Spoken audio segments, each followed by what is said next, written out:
Petrol പമ്പുകളിൽ നിന്ന് നമ്മൾക്ക് കിട്ടുന്നത് വെറും പെട്രോളല്ല, അതിൽ 20% എത്തനോൾ ചേർത്തിട്ടുണ്ട്. അതാണ് E20. ഇത് പരിസ്ഥിതിക്ക് ഗുണകരമാണെന്ന് കേന്ദ്ര സർക്കാർ പറയുന്നു. എന്നാൽ ഇത് ഉപയോഗിക്കുന്ന ആളുകൾ അതിൻ്റെ പ്രശ്നങ്ങൾ ഉന്നയിച്ചു തുടങ്ങിയിട്ടുണ്ട്. വാഹനങ്ങളുടെ മൈലേജ് കുറയുന്നു, വാഹനങ്ങൾ തകരാറിലാകുന്നു എന്നെല്ലാമാണ് ജനങ്ങൾ പറഞ്ഞു തുടങ്ങുന്നത്. കേന്ദ്ര സർക്കാർ പറയുന്നത് പോലെ എത്തനോൾ പരിസ്ഥിതിക്ക് ഗുണകരമാണെന്നിരിക്കട്ടെ, എങ്കിൽ അതിനനുസൃതമായ രീതിയിൽ വാഹനങ്ങളിൽ മാറ്റം വരുത്തണം. എന്നാൽ സംശയം ചെന്നെത്തുന്നത് മറ്റെവിടെയുമല്ല. എത്തനോൾ നിർമ്മാണ കമ്പനികൾ എടുത്തു പരിശോധിക്കുമ്പോൾ അതിൽ പ്രധാനപ്പെട്ടത് നമ്മുടെ ഉപരിതല ഗതാഗത വകുപ്പ് മന്ത്രി നിതിൻ ഗഡ്കരിയുടെ മക്കളാണ് ആ കമ്പനി നടത്തുന്നത്. അവരുടെ കമ്പനിക്ക് വർഷാവർഷം 40%-ലധികം വർധനവാണ് വരുമാനത്തിലുണ്ടാവുന്നത്. ആ വരുമാനത്തിന് വേണ്ടിയാണോ കേന്ദ്ര സർക്കാർ ഇങ്ങനെ വലിയൊരു പരിഷ്കരണം ജനങ്ങൾക്ക് മേൽ അടിച്ചേൽപ്പിച്ചിരിക്കുന്നത്?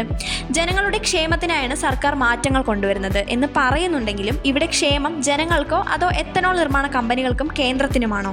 ജനങ്ങൾ സ്വന്തം പൈസ കൊടുത്ത് പെട്രോൾ അടിക്കുന്നു, കൂടാതെ നികുതിയുമുണ്ട്.